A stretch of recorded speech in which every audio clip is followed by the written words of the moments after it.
안녕하세요. 연세대학교 행정대학원 경찰사법행정 전공 경찰행정론 제16차 수업을 시작하겠습니다. 오늘은 제15장 The Future of Policing in America 미국 경찰활동의 미래라는 장입니다. 우리 지금까지 어떻게 보면 과거, 현재에 대해서 공부를 해왔으면 오늘은 마지막으로 과연 이 경찰의 미래는 어떨 것인지에 대해서 공부를 해보는 시간이 되겠습니다. 내용이 많지 않아서요. 짧게 끝날 수 있을 것 같습니다. 먼저 15장 내용 들어가기 전에 지난 시간에 배운 경찰 책임, accountability였죠. 14장 내용 좀 잠깐 보도록 하겠습니다. 우선 경찰 책임의 의미가 뭐라고 했습니까? having to answer to your conduct라고 했죠. 너의 행동에 대해서 대답을 해야 하는 것, 이걸 우리는 경찰 책임이라고 했습니다. 특히 이런 경찰 책임은 개인이라는 측면과 기관의 측면 모두에 적용되는 거였고요. 두 가지 차원이 있다는데 그것이 효과성과 공정성이었습니다. 그리고 이건 또 다른 의미로서 무엇을 할 것인지 또 어떻게 할 것인지 경찰 활동에 대해서 무엇을 할 것인지 그리고 어떻게 할 것인지와도 관련되는 내용입니다. 특히 경찰 책임은 민주주의 원칙하고 좀 관련이 있는데 이것은 전체주의 사회에서는 이 경찰 책임이라는 게 적용되지 않기 때문입니다. 그야말로 무법이라는 거죠. 대답할 어떤 의무가 없는 겁니다. 어떤 권력자 마음대로 할 수 있는 게 전체주의 사회에서의 경찰 활동이 되겠죠. 우리 과거 일제시대나 이렇게 생각하시면 될 것 같습니다. 스콜릭이 중요한 얘기를 했었죠. 특히 효과적인 범죄 통제와 법적인 요건, 어떤 합법성 간에는 갈등 관계가 있다, 컨플릭트하다라고 얘기를 했습니다. 하지만 우리가 마지막에 경찰 책임과 범죄 통제에 대한 과연 정말 트레이드오프 관계가 있느냐 이렇게 봤을 때는 과거 패커 같은 경우는 Two Models of Criminal Process라는 논문을 통해서 어떤 서로 갈등 관계 있는 것을 얘기했지만 최근에 연구 결과라든지 이제 베일리의 어떤 주장 등에 의하면 이건 서로 갈등이 아니다. 서로 같이 갈 수 있는 것이다라고 보는 거죠. 그러니까 합법적인 어떤 절차를 강조하더라도 충분히 효과적인 범죄 통제에 오히려 기여할 수 있다 이렇게 본다는 거 좀 알아두시면 되겠고요. 이 경찰 책임에 대한 역사적 관점을 보면 특히 미국적 맥락에서 소위 50년대가 되어서야 어떤 논의가 되기 시작했다는 거고 80년대 우리 지역사회 경찰 활동 혹은 문제지향 경찰 활동 이런 게 도입되면서 본격적으로 어떤 논의가 되었다. 그리고 90년대 와서는 컴스텟 이런 거 도입되면서 효과성 측면이라든지 이런 거에 대해서 좀 더 방향성이 좀 전환됐다 할까요? 이렇게 접근하게 됐다라는 거고요. 경찰 행동에 대한 책임, 이 what이라는 측면이 있고 how라는 측면이 있다고 방법, 어떻게 수행하냐 이런 게 있다 그랬죠. 특히 이 책임을 갖다 측정하는 게 문제가 된다 그랬어요. 전통적인 방법은 범죄율이나 동기율, 사건 해결률이죠. 이런 등으로 접근했지만 이게 좀 문제가 있다는 거고 그래서 어떤 대안적인 방법이 있었지만 대안적인 방법 민원 어떤 제기 건수라든지 소송 건수 내지 소송 액수 여론의 동의양 이런 걸로 접근할 수 있었다 그랬죠. 하지만 이 또한 어떤 한계가 있더라 하는 겁니다. 그래서 전통적인 접근이나 어떤 대안적인 접근 모두 어떻게 보면 고려해야 되는 어떤 책임 측정의 어떤 방법이 되겠습니다. 최근에 또 컴스탯이라 그래갖고 이게 뭡니까? 컴페어 스태틱스죠. 그래서 통계를 비교하는 거죠. 이런 어떤 지역 중심의 어떤 책임성을 구현하는 이런 게 강조되고 있다라는 얘기였습니다. 특히 업무 수행 방법, 이 how라는 거 관련돼서 여러분 PTSR 프레임워크 이걸 좀 기억하시라고 말씀드렸죠. PTSR 뭐였습니까? policy, 트레이닝, 그리고 슈퍼비전, 감독이죠, 리뷰 이런 네 가지 측면에서 간다는 거고 이것은 뭡니까? 어디까지는 내부 책임 모델입니다. 내부 책임 모델에 있어서 PTSR 모델, PTSR 프레임워크를 기억하시라고 얘기했습니다. 그래서 크게 보면 이런 책임을 확보하는 게 내부 메커니즘이 있죠. 이 내부 메커니즘에 대한 얘기가 있고 외부 메커니즘에 대한 얘기가 있었습니다. 이 내부 메커니즘에서는 일상적인 어떤 감독서부터 해서 코칭, 멘토링, 조직 문화, 물리력 사건에 대한 지휘, 혹은 최신의 어떤 기준들이 제시됐었고요. 어떤 또 시정 조치로서는 비공식 혹은 공식적인 게 있었습니다. 성과평가 제도 강의를 깊게 하지는 않았죠. 우리 오래전에 했었습니다. 사실은 성과평가도 어떤 한계가 있더라. 여러분들 다 잘 아시잖아요. 뭐 이렇게 뭐 할로우 이펙트도 있고 뭐 이런 식의 문제들을 얘기하는 거였습니다. 그 책임 확보하는 대표적인 수단으로서 뭐가 있습니까? 감찰이 있죠, 감찰. 이걸 인터널 어페어 유닛이라고 한다는 거. 우리 청문감사관실을 생각하시면 될 겁니다. 이거하고 여러분들 헷갈리지 말아야 될 게 외부 메커니즘으로서 경찰에 대한 시민 감시, 그 시빌리언 리뷰 보드라는 거 있지 않습니까? 아니면 폴리스 오디터. 이건 어디까지 경찰 외부의 제3자 혹은 시민이 참여하는 거라니까 요거는 좀 구분을 해서 알아두시라 이렇게 말씀드리겠습니다.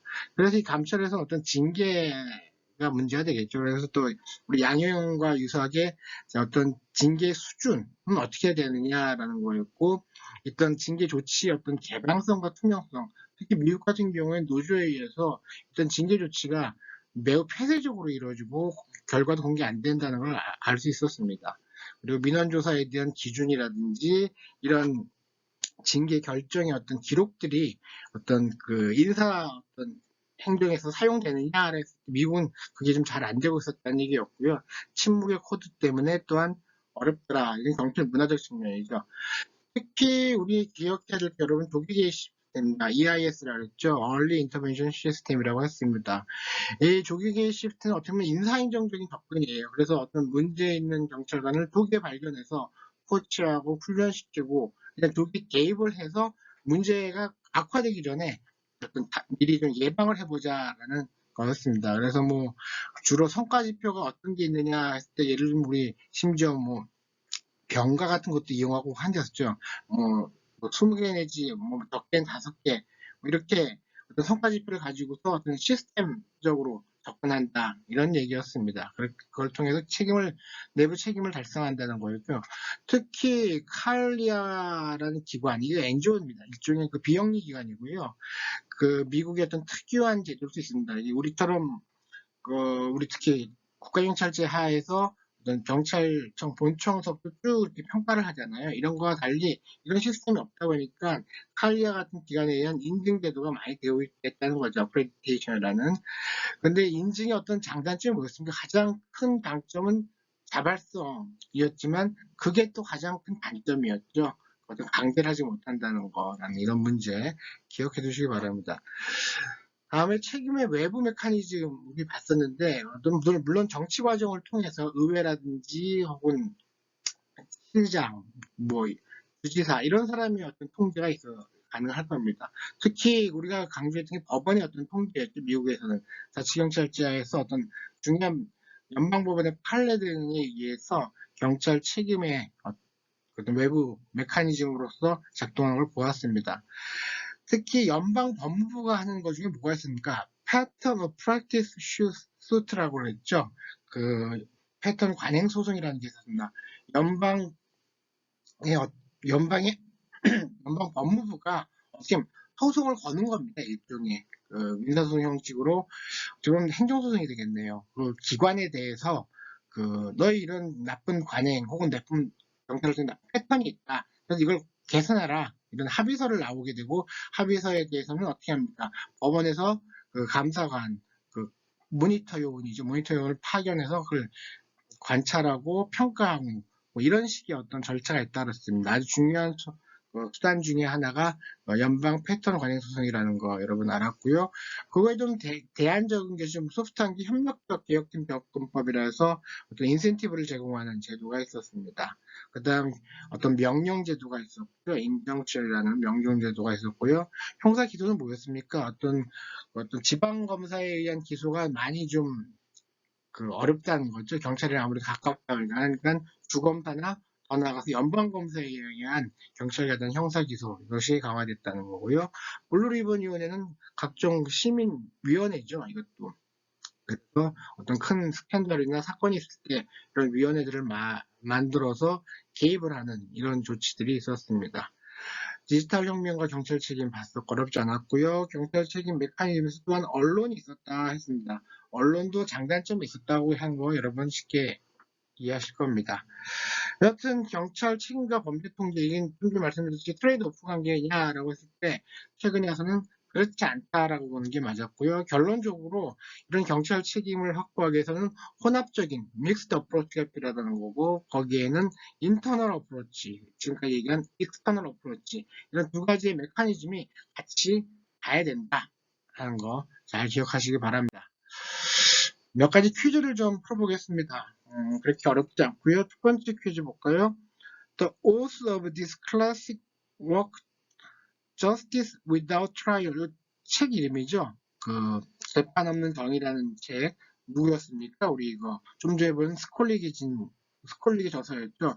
여기서 뭐라고 주장했습니까? A입니다. The demand for effective crime control, 효과적인 범죄 통제라는 것은 often conflict with, 뭐와 갈등을 일으킨다는 거예요. requirement of law and consideration of legality, 합법성의 어떤 요구와 어떤 갈등을 일으킨다, 이렇게 봤습니다. 하지만 최근에 와서는 이런 관점보다는 서로 윈윈 할 수 있는, 그렇게 본다라는 관점이 더 강해지고 있더라, 그런 연구들이 많이 나타나고 있더라 하는 겁니다. 답은 A가 되겠고요. Comstat was developed by, 이거 어디서 했습니까? 아주 우리 앞에 4장이었던가요? 그때 아마 배우고 또 그 전에, 그 후에도 배웠던 것 같은데, 어딥니까? 뉴욕시티 폴리스 디파트먼트였죠. NIPD였습니다. NIPD. NIPD에서 이렇게, 브래튼이었죠. 브래튼이 1994년인가 그럴 겁니다. 그때, 도입했던 제도가 컴스테이션입니다. 답은 10번 되겠고요. When we talk about accountability in policing, we are talking about 뭘까요? Election by the public, what they do, how they do it.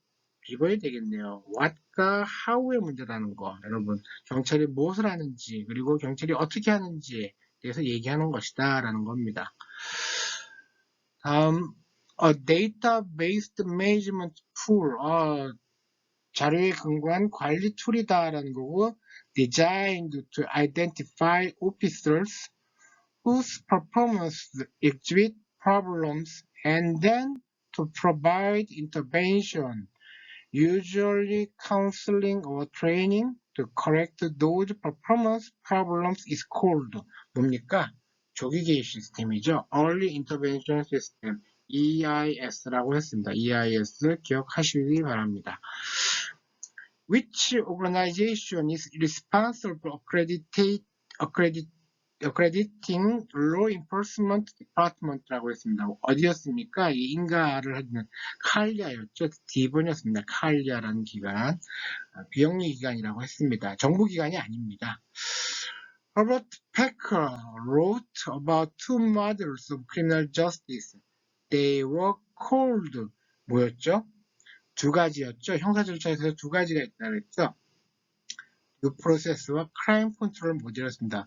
두 개의 모델 간에 어떻다고 그랬습니까? 어떤 그 컨플릭트가 있다는 거였죠. 상충 관계 내지는 어떤 갈등이 있다라고 보는 겁니다. 적정 절차와 범죄 통제 간의 이 관계를 얘기한 논문이고요. 이 논문은 정말 유명한 논문입니다.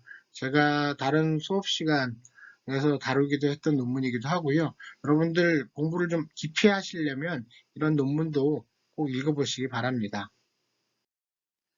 자, 그럼 오늘 배우게 될, 뭐가 좀 오류가 있네. 14장이 아니죠. 오늘 15장이죠. 15장. 제가 이걸 발견 못한, 지금 이게 눈에 띄네. 15장 목차, 우리 경찰활동의 미래에 대해서 보겠습니다. 15장 크게 5가지 주제입니다. 일단 우리 오늘 미국 경찰활동의 미래지 않습니까? 경찰 기술이 어떤 영향을 끼치겠느냐 하는 기술이라는 측면을 볼 거고요. 범죄 분석, 요즘 연관이 좀 되지만 범죄 분석이라는 측면, 그리고 경찰 고용에 대한 측면, 재밌죠? 고용에 대해서도 본다고 봅니다. 경찰 고용에 대한 측면, 그리고 연구에 대한 측면, 연구가 경찰에 대해서 경찰활동에 도움을 줄 것인가라는 거. 그리고 우리하고도 좀 거리가 좀 있지만 테러와의 전쟁, 미국 같은 경우에 테러가 경찰활동에 엄청 영향을 끼치고 있군요. 이 5가지 주제에 대해서 어떤 미래의 이슈와 관련시켜서 얘기를 해보겠습니다. 먼저 폴리스 테크놀로지, 경찰 기술입니다. 주요 기술이 응용되고 있다 합니다. 이건 뭐 사실 우리가 더 많이 잘 응용하고 있죠. 뭐 데이터베이스를 이용한다는 거, 컴퓨터 지령 시스템 이미 도입되어 있습니다. 컴퓨터 에이드 디스패치 이미 도입되어 있고요. 우리도 기록 관리 시스템, 레코드 매니지먼트 시스템, 우리 킥스나 뭐 이런 거 통해서 많이 하고 있죠. 모바일 컴퓨팅 최근에 와서 많이 특히 강조되는 기술이 되겠죠. 아시겠지만 1877년에 미국 같은 경우에 비상전화 콜박스가 우리 미국 경찰사에서 배웠죠. 그리고 1930년대 무전기가 도입됐고 최근에 와서는 이런 모바일 컴퓨팅 기술이 많이 활용되고 있다라는 겁니다. 다음 현장에서 어떤 기술이 활용되고 있느냐라는 측면인데 우리 이미 많이 봤던 컴퓨터 스태트라는 이것은 뭐냐 컴퓨터에 대한 데이터 관리다라는 거고요.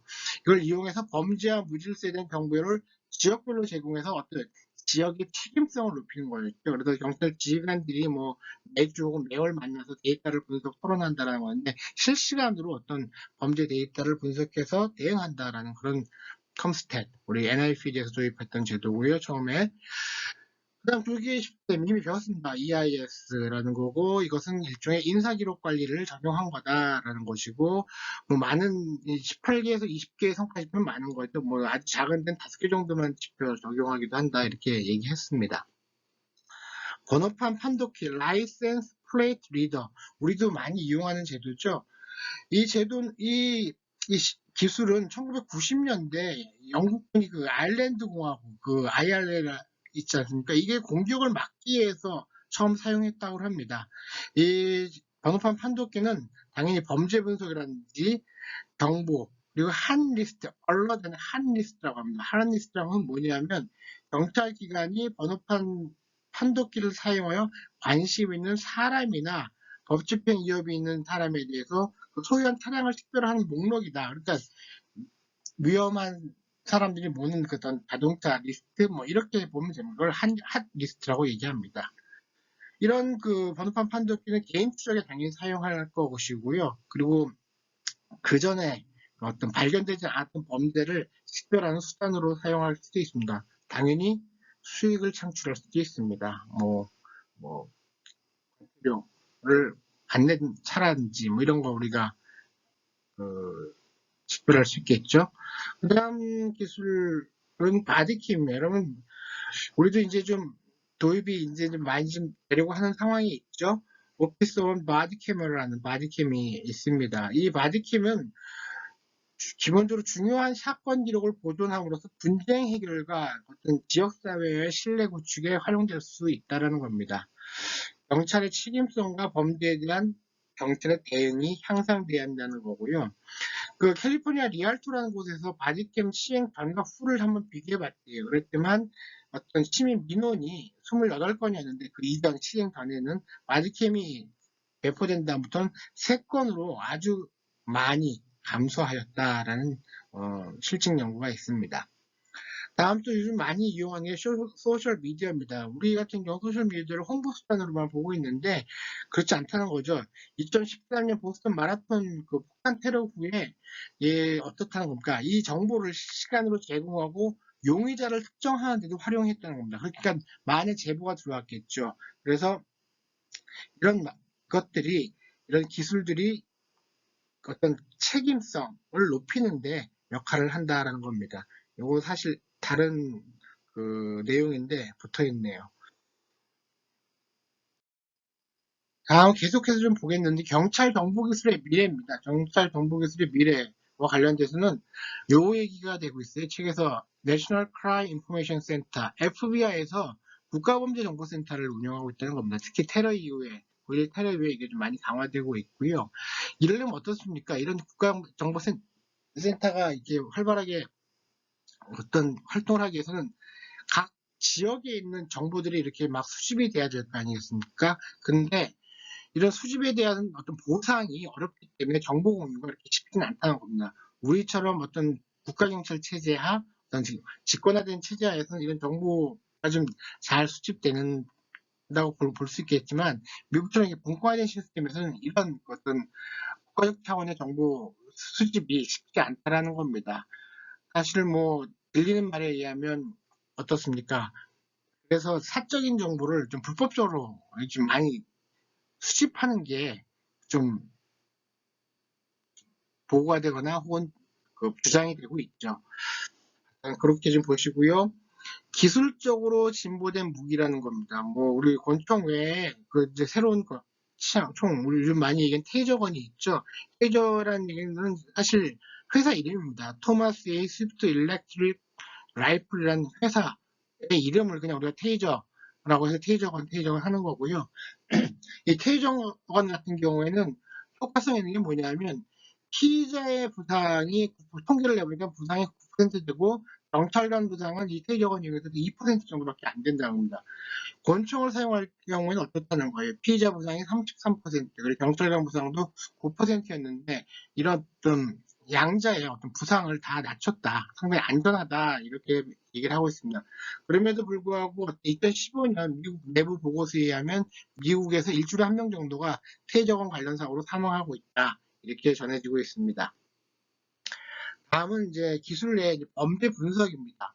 범죄 분석이 이제 발달되죠. 데이터를 수집을 하게 되고 그걸 또 분석할 수 있는 기법이 늘리다 보니까 이런 범죄 분석 유형이 세 가지가 있다고 얘기합니다. 전술적, 전략적, 행동적 분석인데 전술적 분석은 현재 발생한 범죄에 대한 정보를 제공하고 분석하는 겁니다. 그다음 전략적이라는 것은 좀 더 장기적인 거죠. 자료를 차곡차곡 모았다가 이거에 대해서 범죄 어떤 동향에 대해서 분석을 하는 거다라는 얘기입니다. 그리고 행정적 범죄 분석은 요약 통계 혹은 범죄 발생에 대해서 어떤 지역 간 비교를 하는 거 이런 걸로 행정적 범죄 분석이다 하는 거 알아두시면 될 겁니다. 범죄 지도, 크라임 매핑, 우리는 이걸 너무 당연히 여기죠. 우린 다 지오프로스라든지 이렇게 해서 하고 있는데 이걸 통해서 뭔가 핫스팟이 나오죠. 이거 지금 그 어떤 카운티의 살인 범죄에 대한 그 범죄 지도인데요. 당연히 이 가운데 이 부분이 많이 발생하고 있다는 걸 알 수 있겠죠. 핫스팟이 되겠습니다. 이게 우리 같으면 너무나 당연하게 모든 경찰서에서 하고 있지만 미국은 경찰서가 많지 않습니까? 그리고 이 혼자 있는 경찰서도 있고 뭐 아주 뭐 10인 이하의 경찰서 이렇게 많잖아. 반 정도 됐잖아요. 그러다 보니까 법무부에서 이런 걸 지원 사업을 하고 있다. 이 정도 알아두시면 될 것 같습니다. 다음은 세 번째 주제입니다. 경찰 고용에 대한 전망입니다. 경찰 고용. 이건 경찰보다는 다른 고용을 얘기하는데요. 이 책에서는 지방과 카운티 혹은 주 법집행기관에서의 고용 기회에 대해서 얘기했는데 이런 데서도 전통적인 경찰 외에 경찰을 많이 고용하고 있다라는 얘기를 하고 있습니다. 그중 3분의 1은 민간인 신분이기도 하다라면서 많이 지원해라 이런 얘기를 하고 있는데요. 그래서 예를 들면 농무부 같은 경우에 교정국 당연하게 교육부나 고용부, 재무부, 산업복지부, 보험국, 투자부, 뭐 정신위생과 당연할 거고요. 이런 많은 기관에서 뭘 하고 있다니까 경찰을 고용하고 있다는 거예요. 여러분 이걸 우린 뭐라고 그럴까요? 이게 캘리포니아 예인데요. 우리 특사경이라고 얘기를 하죠. 우리 실시간 강의 시간에 여러분들도 발표하실 때 특사경 이미 발표를 많이 했는데 미국도 똑같이 이런 일반 그 행정기관에서 이런 특사경들을 많이 고용해서 어떤 경찰의 어떤 전문성을 강화시키고 있다. 어떤 행정 업무의 전문화를 높이고 있다. 이렇게 보시면 될 겁니다. 재밌는 게 책에 보면 경찰관의 급여가 나옵니다. 우리 일반 순찰 경찰관의 평균 연봉이 미국 15년 기준으로 해서 58,000불입니다. 58,000불. 한 연봉 6천만 원 정도 되겠네요. 그리고 형사가 좀 높아서요. 평균 77,000불 정도라는 거 하는 연봉 한 8천만 원 정도 된다 이렇게 생각하면 되겠죠. 여러분들은 얼마인지 궁금하네요. 연방법집행기관의 고용기회가 있죠. 연방법집행기관 대부분 학사학위를 요구하고 있다 이렇게 얘기를 합니다. 그 경찰은 기본적으로 학사학위 요구하는 데도 있고 안 하는 데도 있고 그랬었죠.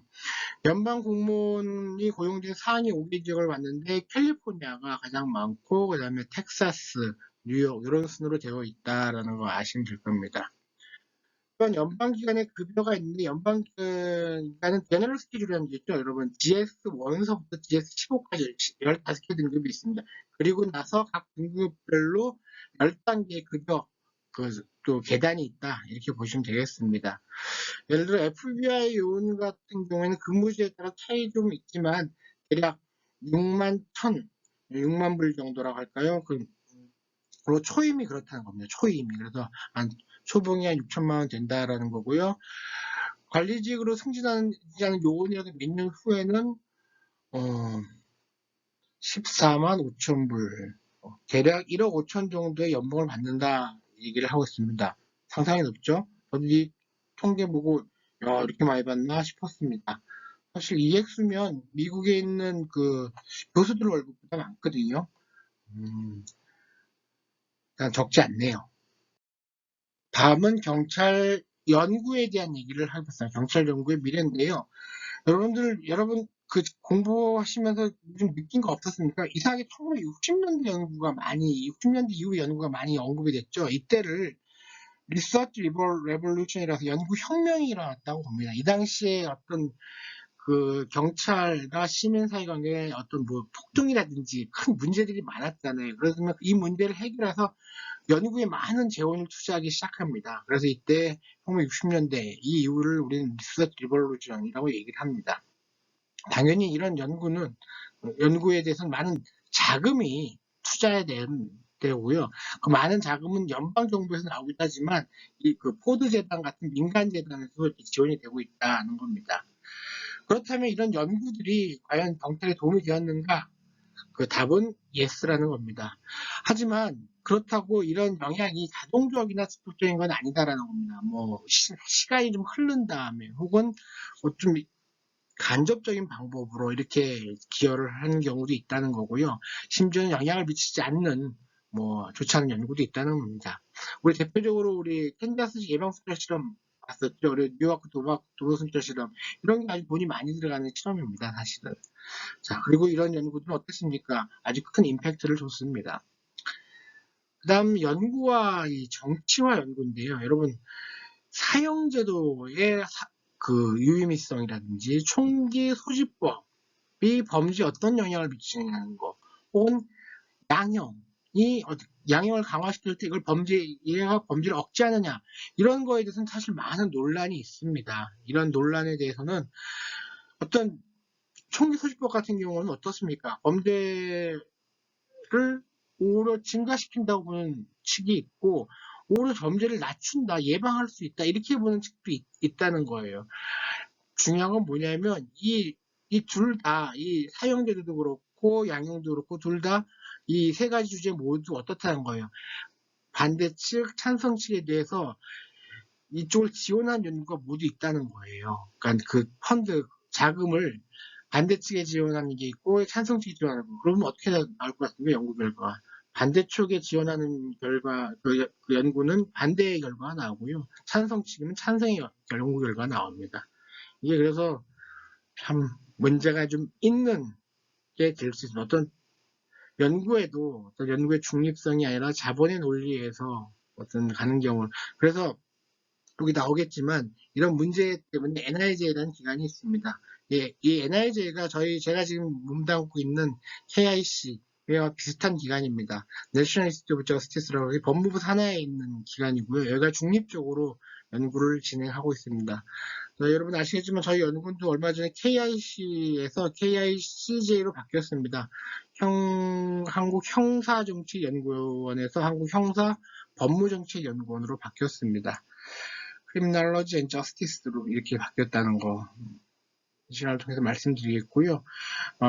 여튼 이런 중립적인 연구가 좀 돼야 되는데 실제 많은 연구들이 민간 어떤 재원을 받는 경우에는 그렇지 못하다는 거 좀 알아두시면 되겠습니다. 경찰 실무자와 연구자의 관계인데요.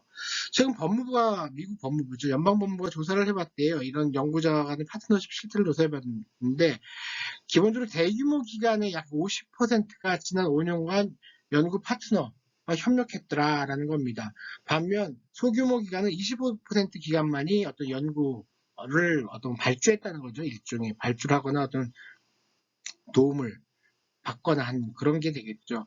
일단 주로 큰 기관 중심으로 이런 기관과 연구기관의 협력이 이루어진다는 얘기고요. 그리고 중요한 건 또 이런 연구 파트너들이 얘기하기를 협력한 기관의 80% 이상이 성공적이었다 이렇게 평가를 하고 있습니다. 사실 이걸 실패했다 그래도 문제가 될 거예요. 그렇게 되면 연구비 뭐 그냥 날린 게 되기 때문에 여하튼 긍정적으로 평가가 되고 있더라 하는 얘기였고요. 그 좀 전에 말한 그 NIJ 같은 경우에 우리 국립사법연구소 NIJ 저희 연구원하고 MOU 기관입니다. 사실은 두 기관이. 그래서 그 제가 재작년에 미국에 발표하러 갔을 때도 이 NIJ 원장하고 그쪽 연구자들이랑 뭐 별도의 어떤 라운드 테이블을 만들어서 얘기를 하기도 하고요. 물론 식사도 하고 이렇게 많은 교류를 하고 있습니다. 그 다음 2020년 예산 규모인데 국립사법연구소 여기가 지금 뭡니까? 100만, 1000만, 9,400만. 그래서 이게 우리나라 치면 아마 대략 한 1000억 되지 않겠습니까? 1000억 원 됩니다. KICJ 제가 있는 기관은 예산이 한 150억 정도 되고 있습니다. 우리보다 뭐 꽤 많죠? 하지만 뭐 국가 규모를 생각하면 뭐 비슷하지 않을까 싶고 현재 이 저희 연구원도 이렇게 좀 KIC에서 KICJ로 바뀌면서 이 부분이 많이 좀 증가될 것 같습니다. 최근에 그 기재부라든지 해서 좀 그런 움직임이 있고요. 저희 지금 많이 협의를 하고 있다라고 말씀드리겠습니다. 다음 마지막 주제입니다. 경찰활동 미래 테러입니다. 여러분 그 언제입니까? 그 9.11 테러 그 2001년이었죠. 2001년에 그 테러 이후에 경찰의 역할에 있어서도 많은 변화가 생기기 시작했다는 겁니다. 그 우선 경찰들도 테러 용의자를 조사하기 시작했고요. 건물 폭파 등 특정 테러 행위에 대한 어떤 대책을 세워야 되겠죠. 그 다음 대량 살상 무기 이런 걸 발견하기 위해서 노력을 하게 됐다는 겁니다. 그리고 심지어는 여기 한번 볼까요? 이 롱비치 사례가 나오는데 롱비치 경찰서 사례가 나오는데 이 경찰서에서도 대테러 부대를 창설했다는 겁니다. 그리고 소형 보트를 갖춘 항만 경찰도 만들었다는 거예요. 아무래도 이쪽으로 공격할 수 있다는 거죠. 그러다 보니까 마약 부서 직원은 감소되고 도보 순찰은 감소되고 이런 일이 일어났다는 거고요. 2인 순찰에서 1인 순찰로 또한 전환시켰다라는 겁니다. 이 테러의 어떤 영향이 되겠죠. 이거 관련돼서는 또한 문제되는 게 뭐냐면 프로파일링. 지금까지 인종 프로파일링, 레이셜 프로파일링은 흑인이나 그 라틴계라 할 때 그쪽 중심으로 이렇게 갔었다는 히스패닉계 중심으로 그래서 그런지 이쪽 아랍계에 대한 어떤 고정관념이 대체로 사회 전반적으로 증가하게 되는 상황이 발생됐고요. 그러다 보니까 이런 아랍계 미국인에 대해서 불법적인 차별 행위가 많이 발생하게 되었다는 겁니다. 그래서 Wrong Then, Wrong Now라는 어떤 보고서가 발표되기도 했다는 겁니다. 한편 이 테러라는 것은 경찰 기관의 인사 문제에도 영향을 미쳤는데 왜 그렇습니까? 어떤 방위군이라든지 민병대 형식으로 해갖고 아프가니스탄, 이라크 어떤 파견을 많이 보냈잖아요. 이 당시 파견 보낼 때 파병을 할 때 경찰기관에 있던 사람들이 많이 갔습니다. 그래서 경찰서의 인력 부족 현상이 발생했다는 얘기가 되겠습니다. 결국은 테러와의 전쟁이 준 것은 역할의 어떤 변경을 갖다 가져온다는 거 얘기를 합니다. 그래서 기존의 어떤 지역사회 경찰활동, 문제지향 경찰활동에서 더 나아가서 첩보 주도형 경찰활동이라 그래서 인텔리전스 레드 폴리싱, ILP라는 거, 혹은 예측 경찰활동, 프리딕티브 폴리싱이라는 거, 이런 새로운 모델의 경찰활동이 강조되고 있다라는 얘기입니다. 특히 ILP는 영국에서 개발됐는데요. 이 지역사회 경찰활동만으로는 문제 해결이 좀 어렵기 때문에 범죄 및 보안 위협에 대응하기 위해서 강화된 정보 능력이 강화된 경찰 활동의 어떤 방법론이 되겠고요. 특히 이 ILP 같은 경우에는 경찰 조직이 고도로 구조화되는 거, 특히 하향식 관리, 그러니까 상당히 직권화된다라고 보시면 되겠습니다. 이게 트래디셔널 폴리싱 있었죠. 트래디셔널 폴리싱, 전통적인 경찰 활동이 상당히 직권화돼 있었죠. 물론 ZP 같은 것도 어떤 직권화된 하향식 모델이었습니다. 일단 첩보주도형 경찰 활동도 이런 하향적 모델이고 직권화된 모델이다라는 거 알아두시면 될 것 같습니다. 여러분들 정말 고생 많으셨습니다. 이렇게 해서 우리 전체적으로 우리 1장부터 15장까지를 보게 됐고요. 여러분들 1장부터 3장까지가 기초적인 논의였습니다. 여러분, 폴리스 앤 서사이어티, 우리 기본적인 용어 정의도 있었고 경찰과 경찰 활동에 대한 신화 그리고 현실은 어떤지 그리고 그 가능성은 뭔지 우리가 배웠습니다. 물론 제가 좀 여러분들 아시겠죠? 1장부터 이 10장까지는 우리 교과서로 치면 그 워커의 교과서 8판 갖고 제가 동영상 강의를 했고요. 11장부터 15장까지는 9판으로 제가 그 강의를 만들었습니다. 어떤 사정이 좀 있었고요. 그러다 보니까 제 1장 내용 같은 경우 이 9판 내용의 어떤 1장 내용은 좀 변화가 좀 있었죠. 많이 바뀐 부분이 1장이었는데요.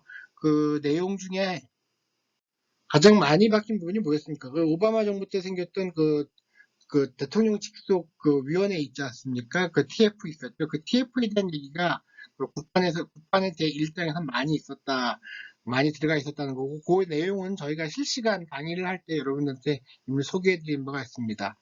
그 다음 미국 경찰의 역사 우리 봤었죠. 그 정치적 시기, 전문화 시기, 그리고 전문화 시기 끝날 때쯤 경찰의 위기가 왔죠. 그 폴리스 크라이시스라고 해요. 그 다음 새로운 발전이 70년대 이후에 이루어졌다라는 얘기 있어서 여러분 기억하실 겁니다.